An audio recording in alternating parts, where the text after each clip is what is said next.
ताज्या बातम्यांसाठी ABP माझाला subscribe करा आणि बेल आयकॉन प्रेस करा।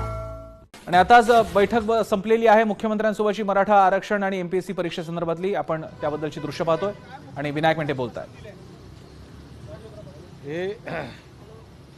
आज माननीय मुख्यमंत्री उद्धवजी ठाकरे साहेब,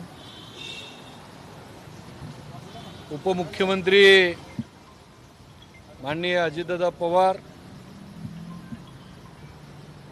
मंत्रिमंडळ उपसमितीचे अध्यक्ष अशोकराव चव्हाण साहेब, दिलीपराव वळसे पाटील,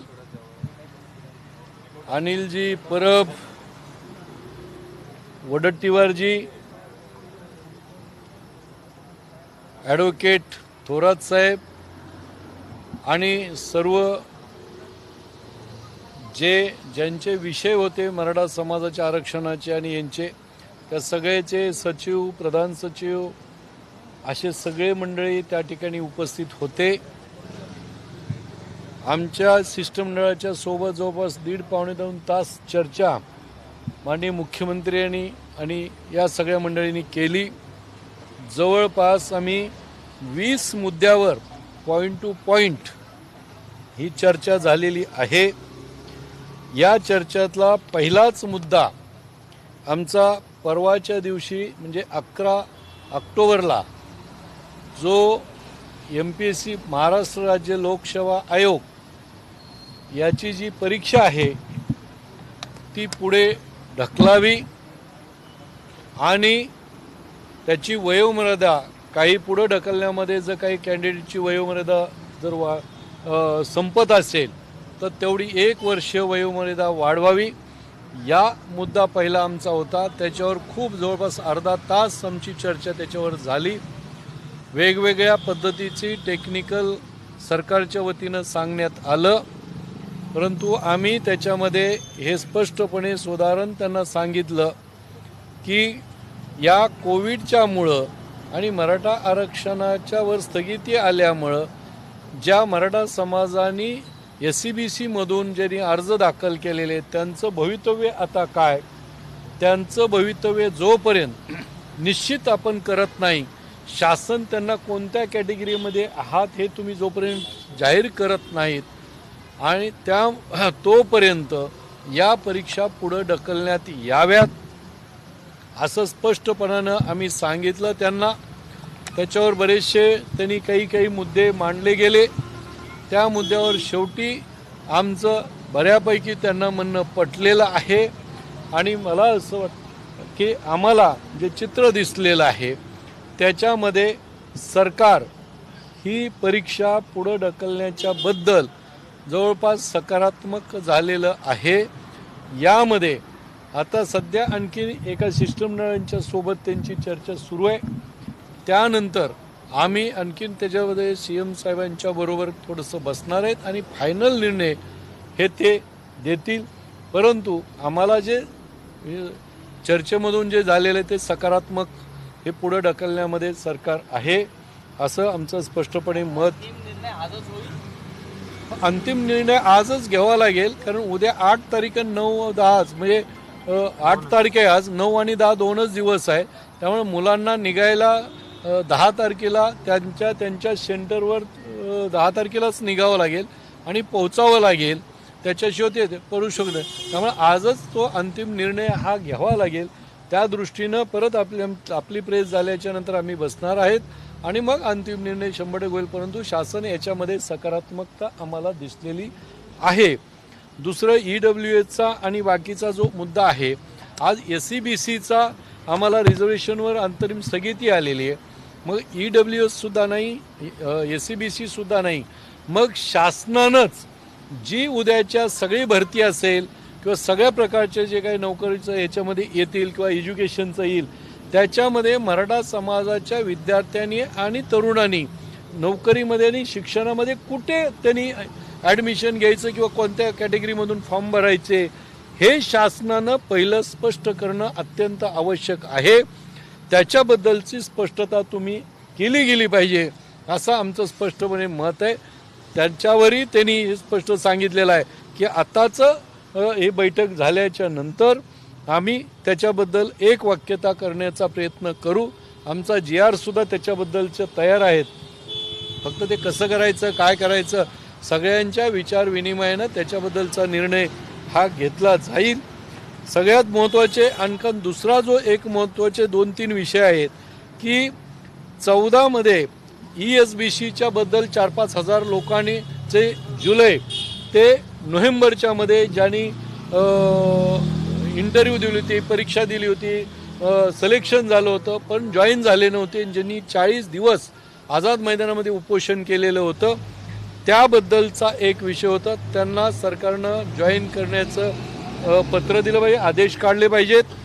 यानंतर 9 सप्टेंबरपर्यंत ज्या जवळ 16 डिपार्टमेंट, एक नाही दोन नाही 16 डिपार्टमेंटमध्ये जाहिराती काढल्या गेल्या, त्यांचं परीक्षा झाली, इंटरव्ह्यू झाल्या, त्यांचं सिलेक्शन झालं, काहीची ट्रेनिंग झाली, त्याच्यातले काही जॉईन झाले आणि काही जॉईन झाल्याच्या याच्यामधले काही झाले नाही.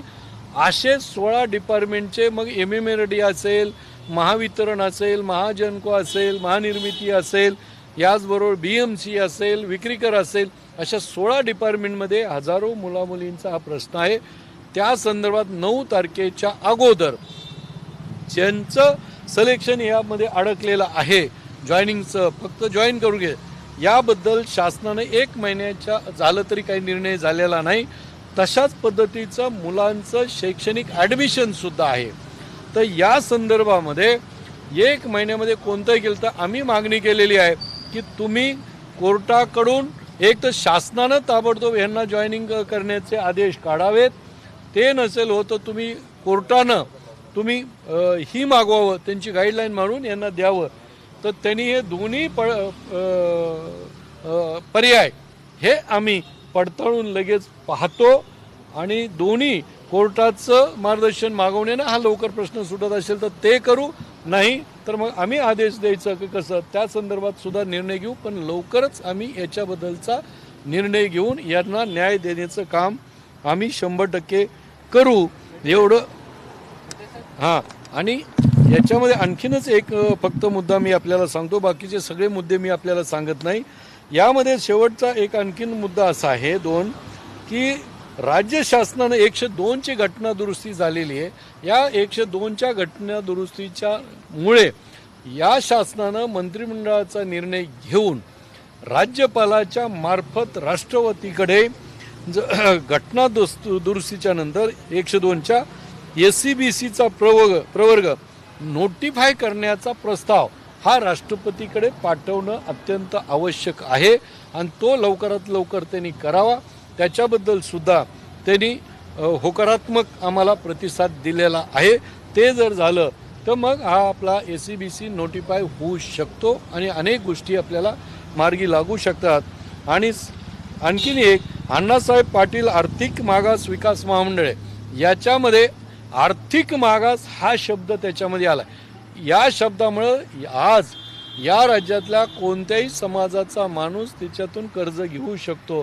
त्यामुळे मराठा समाजाच्या करता हे महामंडळ केलेले आर्थिक मागास हा शब्द काढून त्याच्यासाठी अध्यादेश काढावा लागेल, नंतर बिल आणावं लागेल, ते तुम्ही करा आणि फक्त अण्णासाहेब पाटील आर्थिक विकास महामंडळ असं फक्त करा, हे त्याला त्यांनी होकारात्मक दिलेले आहे.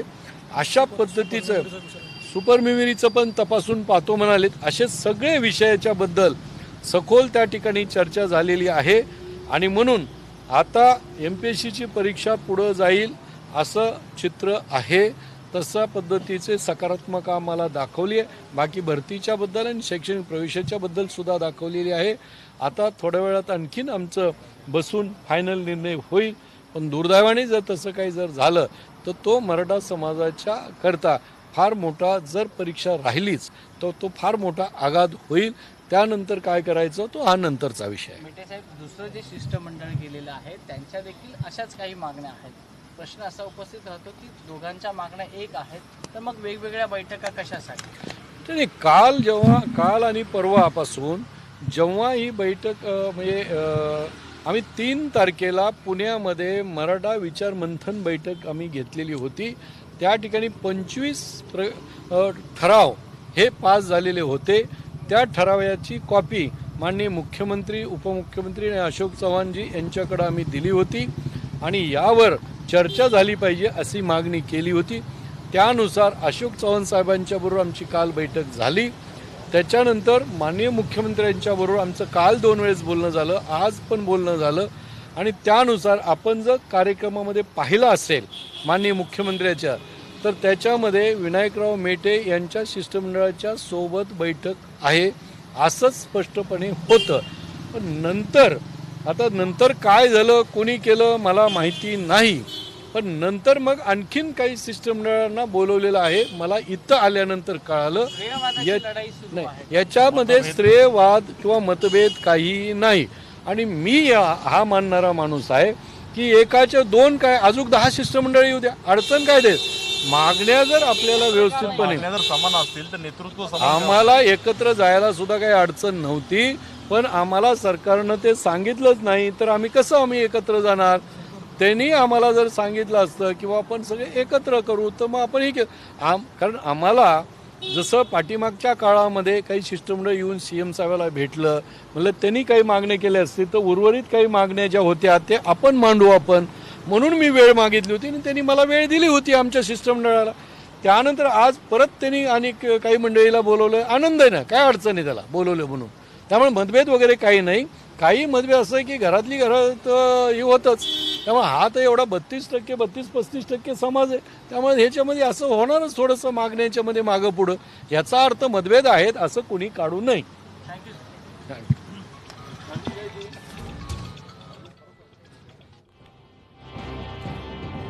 मराठा आरक्षणासंदर्भात MPSC परीक्षांसंदर्भात आत्ताच ही बैठक झाली. विनायक मेटेंच्या अध्यक्षतेखालील शिष्टमंडळ उद्धव ठाकरे यांना भेटायला गेलं होतं आणि जे काही प्रमुख मुद्दे आता मांडले विनायक मेटे यांनी, याच्यापैकी एक म्हणजे MPSCची परीक्षा पुढे ढकलली जाईल असे सकारात्मक संकेत राज्य सरकार देते. आणि त्याचप्रमाणे मराठा आरक्षणाच्या बाबतीत सुद्धा OBC आरक्षणाला धक्का न लावता आरक्षण कसं देता येईल याबद्दल विचारविनिमय सुरू आहे. यासह अन्य काही महत्त्वाचे मुद्दे होते. उदाहरणार्थ MPSC परीक्षेमधला एज बारचा वय निघून गेल्यानंतर या परीक्षेमध्ये अर्ज करण्याचा किंवा त्यातल्या पदाला अर्हता प्राप्त राहण्याचा मुद्दा सुद्धा महत्त्वाचा होता. त्याही बाबतीत सवलत मिळू शकते, अशा बाबतीतली सकारात्मक प्रतिक्रिया राज्य सरकार देते असं विनायक मेटे यांनी सांगितलं. सगळ्यात महत्त्वाचं म्हणजे जे MPSCचे विद्यार्थी हा कार्यक्रम आता बुलेटिन बघत असतील, ही बातमीपत्र बघत असतील, त्यांच्यासाठी ही परीक्षा रविवारच्या ऐवजी पुढे ढकलली जाण्याची शक्यता आणि सकारात्मक भूमिका राज्य शासनाची आहे असं विनायक मेटे म्हणालेले आहेत. मात्र थोड्याच वेळात दुसरी बैठक सुद्धा होणार आहे. आज रात्रीपर्यंत उशिरापर्यंत अधिकृत शासन निर्णय आपल्याला कळू शकेल.